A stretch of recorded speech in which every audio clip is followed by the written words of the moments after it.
There's not much to do when all I can Assalamualaikum is warahmatullahi thinking wabarakatuh. about you. Terima kasih untuk kesempatan yang diberikan buat saya. Baik, di video kali ini saya akan menjelaskan tentang materi mata kuliah teknologi sediaan steril, di mana materi yang akan saya jelaskan yaitu materi obat tetes hidung. Sebelum kita masuk ke materinya, terlebih dahulu saya akan memperkenalkan identitas saya. Nama saya Irene Otosela Rondamusi, NIM 183145201060, kelas B, jurusan S1 Farmasi angkatan 2018, Universitas Negeri Rizky Makassar. Baik, selanjutnya kita akan masuk ke dalam materi. Yang pertama-tama saya akan menjelaskan tentang pendahuluan dari obat tetes hidung. Yang pertama saya akan masuk di penjelasan tentang hidung. Hidung mempunyai tugas untuk menyaring udara dari segala macam debu yang masuk ke dalam melalui hidung. Tanpa penyaringan ini, mungkin debu ini dapat mencapai paru-paru. Bagian depan dari rongga hidung terdapat rambut hidung yang berfungsi menahan butiran debu kasar, sedangkan debu halus dan bakteri menempel pada mukosa hidung.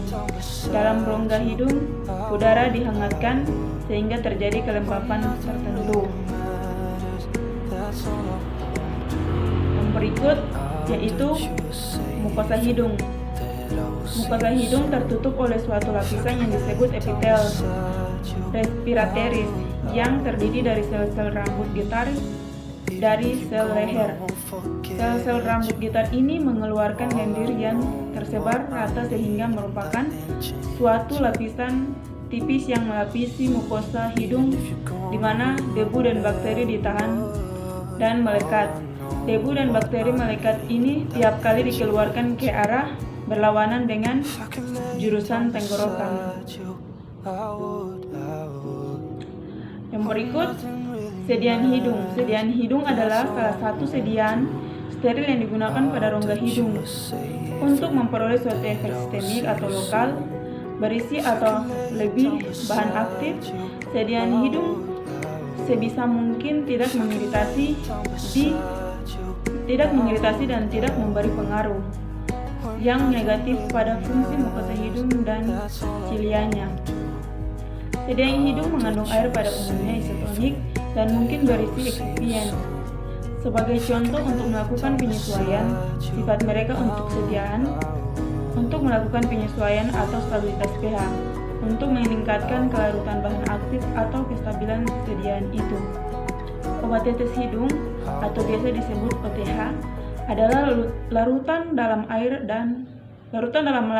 atau dalam pembawa minyak yang digunakan dengan cara meneteskan atau menyemprotkannya ke dalam lubang hidung pada daerah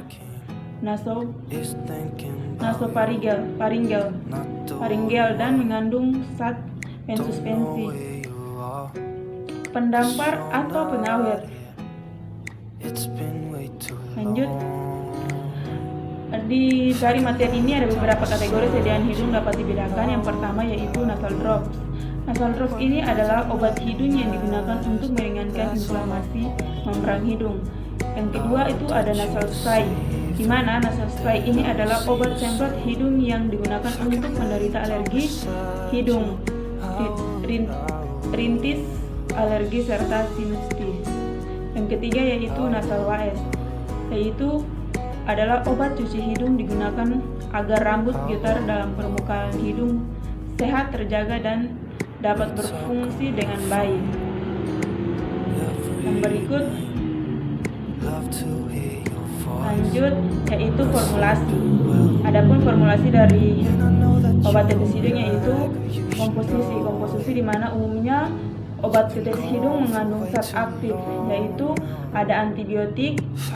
Kemudian antibiotik itu terdiri dari kloramfenikol, neomycin sulfat, polimyxin dan sulfat.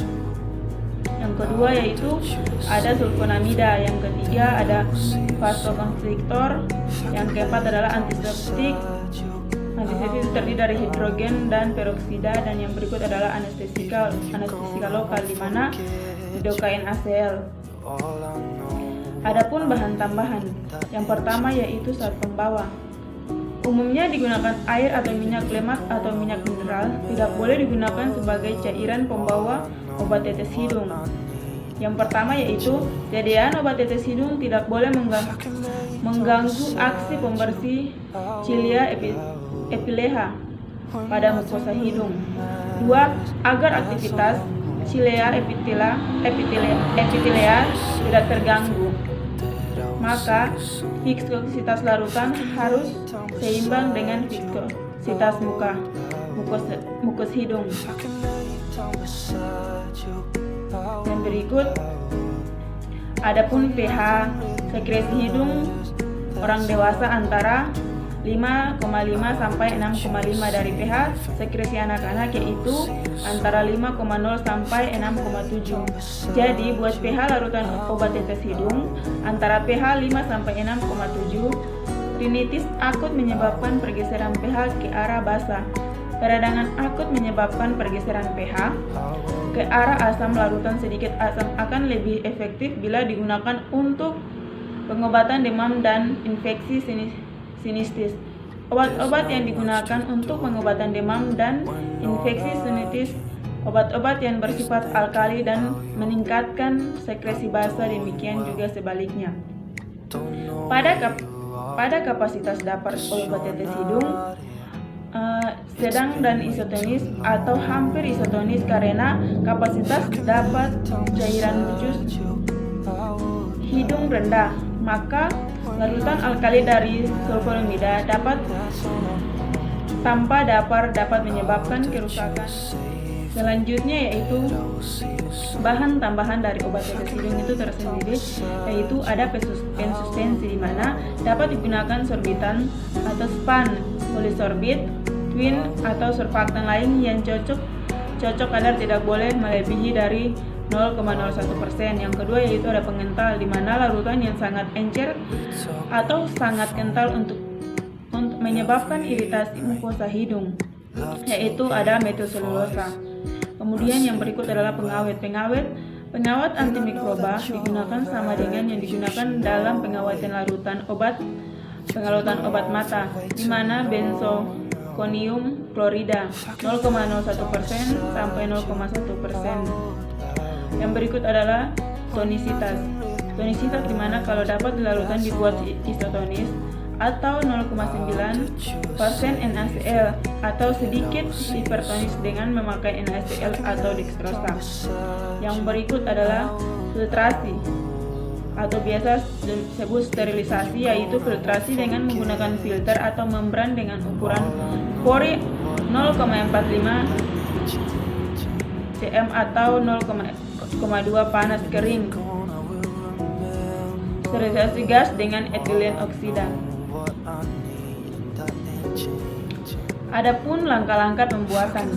Langkah-langkah pembuatannya itu yang pertama sterilisasi alat dan bahan, yang kedua melarutkan natrium klorida dengan aqua pro injeksi larutan 1, kemudian melarutkan ephedrine HCl tambah klorbutanolum dalam aqua pro injeksi larutan 2.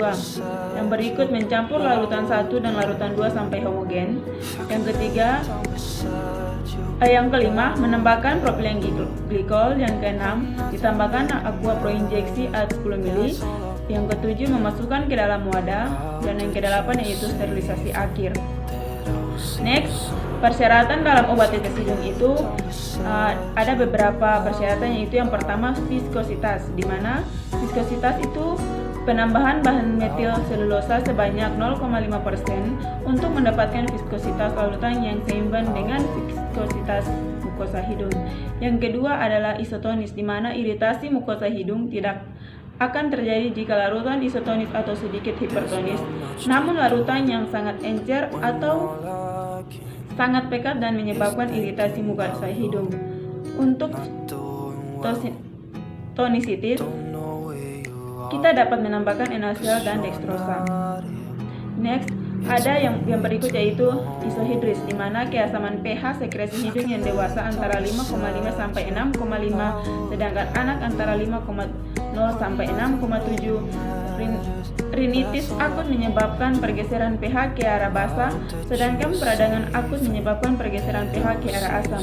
Sebaiknya itu kita menggunakan dapar fosfat pH 6,5. Yang berikut yaitu tetes hidung harus steril, di mana untuk menjaga agar obat terhindar dari kontaminasi, maka penambahan preventif juga dilakukan misalnya dengan nipagin atau nipasol, atau kombinasi keduanya. Nipagin dipakai 0,04 sampai 0,1%, di mana sedangkan campuran dapat dibuat dengan kombinasi nipagin 0,026% ditambah nipasol 0,014%. Next, yang berikut adalah harus mengandung antibakteri untuk mereduksi pertumbuhan bakteri selama obat diteteskan. Yang berikut yaitu zat aktif berkhasiat degosten anestetik dan lokal antiseptik, di mana yang berikut yaitu hindari penggunaan larutan obat yang bereaksi alkali. Yang berikut pemberian gutae nasales pada bayi tidak boleh mengandung mentol. Yang berikut tidak boleh menggunakan cairan pembawa minyak mineral atau minyak lemak dan sebagai cairan pembawa umum yang digunakan. Adapun evaluasi sediaan itu ada beberapa poin. Yang pertama yaitu sterilisasi, yang kedua kejernihan, yang ketiga pH atau keasaman, derajat keasaman, yang berikut adalah berat atau volume sediaan. Next, yang pertama yaitu saya akan menjelaskan tentang evaluasi sediaan pengacu pada penilaian larutan atau pensuspensi, di mana keseragaman ini dilakukan untuk sediaan tetes hidung berupa emulsi atau suspensi. Keseragaman bobot dilakukan untuk sediaan tetes hidung berupa larutan. Timbanglah massa sediaan tetes hidung secara individu 10, kemudian wadah dan tentukan rata-rata bobotnya. Berikut ada dalam obat tetes hidung ini ada pemilihan wadah, di mana pemilihan wadah itu tersendiri. Ada beberapa label sediaan tetes hidung harus mengandung hal-hal berikut. Yang pertama adalah nama dan jumlah bahan aktif. Yang kedua, instruksi penggunaan sediaan tetes hidung. Yang ketiga, tanggal daluarsa. Dan yang keempat adalah kondisi penyimpanan sediaan tetes hidung. Ataupun dalam wadah tertutup baik terlindung dari cahaya, penyimpanan dilakukan di dalam suatu kontainer yang harus tertutup baik. Jika sediaan steril, simpanlah dalam wadah steril yang kedap udara. Ya, di situ adalah tidak terganggu. Maka viskositas larutan harus seimbang dengan viskositas mukus hidung. Dan berikut adapun pH sekresi hidung orang dewasa antara 5,5 sampai 6,5 dari pH sekresi anak-anak yaitu antara 5,0 sampai 6,7. Jadi buat pH larutan obat tetes hidung antara pH 5 sampai 6,7. Rinitis akut menyebabkan pergeseran pH ke arah basa. Peradangan akut menyebabkan pergeseran pH ke arah asam. Larutan sedikit asam akan lebih efektif bila digunakan untuk pengobatan demam dan infeksi sinistis. Obat-obat yang digunakan untuk pengobatan demam dan infeksi sinistis, obat-obat yang bersifat alkali dan meningkatkan sekresi basa, demikian juga sebaliknya. Pada kapasitas dapar obat tetes hidung sedang dan isotonis atau hampir isotonis, karena kapasitas dapat cairan usus hidung rendah, maka larutan alkali dari sulfonamida tanpa dapar dapat menyebabkan kerusakan. Selanjutnya yaitu bahan tambahan dari obat tetes hidung itu tersendiri, yaitu ada pensuspensi, di mana dapat digunakan sorbitan atau span, polisorbit, twin atau surfaktan lain yang cocok kadar tidak boleh melebihi dari 0,01%. Yang kedua yaitu ada pengental, di mana larutan yang sangat encer atau sangat kental untuk menyebabkan iritasi mukosa hidung, yaitu ada metilselulosa. Kemudian yang berikut adalah pengawet antimikroba digunakan sama dengan yang digunakan dalam pengawatan larutan obat mata, di mana benzokonium klorida 0,01% sampai 0,1%. Yang berikut adalah tonisitas. Tonisitas dimana kalau dapat dilarutkan dibuat isotonis atau 0,9% NaCl atau sedikit hipertonis dengan memakai NaCl atau dextrosa. Yang berikut adalah filtrasi atau biasa disebut sterilisasi, yaitu filtrasi dengan menggunakan filter atau membran dengan ukuran pori 0,45 cm atau 0,2 panas kering. Sterilisasi gas dengan etilen oksida. Adapun langkah-langkah pembuatan. Langkah-langkah pembuatannya itu yang pertama sterilisasi alat dan bahan, yang kedua melarutkan natrium klorida dengan aqua pro injeksi larutan 1, kemudian melarutkan efedrin HCl tambah klorbutanolum dalam aqua pro injeksi larutan 2. Yang berikut mencampur larutan 1 dan larutan 2 sampai homogen. Yang kelima menambahkan propilen glikol. Yang keenam ditambahkan aqua pro injeksi 10 ml. Yang ketujuh memasukkan ke dalam wadah, dan yang kedelapan yaitu sterilisasi akhir. Next, persyaratan dalam obat tetes hidung itu ada beberapa persyaratan, yaitu yang pertama viskositas, di mana viskositas itu penambahan bahan metil selulosa sebanyak 0,5% untuk mendapatkan viskositas larutan yang seimbang dengan viskositas mukosa hidung. Yang kedua adalah isotonis, di mana iritasi mukosa hidung tidak akan terjadi jika larutan isotonis atau sedikit hipertonis, namun larutan yang sangat encer atau sangat pekat dan menyebabkan iritasi mukosa hidung. Untuk tonisitis, kita dapat menambahkan NaCl dan dextrosa. Next, ada yang berikut yaitu isohidris, di mana keasaman pH sekresi hidung yang dewasa antara 5,5 sampai 6,5, sedangkan anak antara 5,0 sampai 6,7. Rinitis akut menyebabkan pergeseran pH ke arah basa, sedangkan peradangan akut menyebabkan pergeseran pH ke arah asam. Sebaiknya itu kita menggunakan dapar fosfat pH 6,5. Yang berikut yaitu tetes hidung harus steril, di mana untuk menjaga agar obat terhindar dari kontaminasi, maka penambahan preventif juga dilakukan, misalnya dengan nipagin atau nipasol, atau kombinasi keduanya. Nipagin dipakai 0,04 sampai 0,1%, di mana sedangkan campuran dapat dibuat dengan kombinasi nipagin 0,026% ditambah nipasol 0,014%. Next, yang berikut adalah harus mengandung antibakteri untuk mereduksi untuk pertumbuhan bakteri selama obat diteteskan.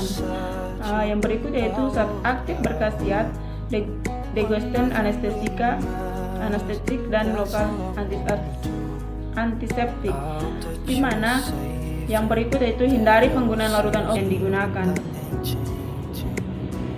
Adapun evaluasi sediaan itu ada beberapa poin. Yang pertama yaitu sterilisasi, yang kedua kejernihan, yang ketiga pH atau keasaman, derajat keasaman, yang berikut adalah berat atau volume sediaan. Next, yang pertama yaitu saya akan menjelaskan tentang evaluasi sediaan pengacu pada penilaian larutan atau pensuspensi, di mana keseragaman ini dilakukan untuk sediaan tetes hidung berupa emulsi atau suspensi. Keseragaman bobot dilakukan untuk sediaan tetes hidung berupa larutan. Timbanglah massa sediaan tetes hidung secara individu 10, kemudian wadah dan tentukan rata-rata bobotnya. Berikut ada dalam obat tetes hidung ini, dia adalah ada pemilihan wadah, di mana pemilihan wadah itu tersendiri. Ada beberapa label sediaan tetes hidung harus mengandung hal-hal berikut. Yang pertama adalah nama dan jumlah bahan aktif. Yang kedua, instruksi penggunaan sediaan tetes hidung. Yang ketiga, tanggal daluarsa. Dan yang keempat adalah kondisi penyimpanan sediaan tetes hidung. Ataupun dalam wadah tertutup baik terlindung dari cahaya, penyimpanan dilakukan di dalam suatu kontainer yang harus tertutup baik. Jika sediaan steril, simpanlah dalam wadah steril yang kedap udara. Ya, di situ adalah salah satu penyimpanan dari wadah dari obat tetes hidung. Next, yang berikut yaitu kompatibilitas. Kompatibilitas wadah terhadap sediaan jadi. Wadah kompatibilitas dengan sediaan jadi karena zat aktif dengan bahan tambahan dan sediaan cocok dengan aqua pro injeksi. di mana serta wadah terhindar dari sinar matahari langsung yang terbuat dari gelas dan berwarna. Baik, itulah materi yang dapat saya jelaskan. Kurang dan lebihnya mohon dimaafkan. Assalamualaikum warahmatullahi wabarakatuh.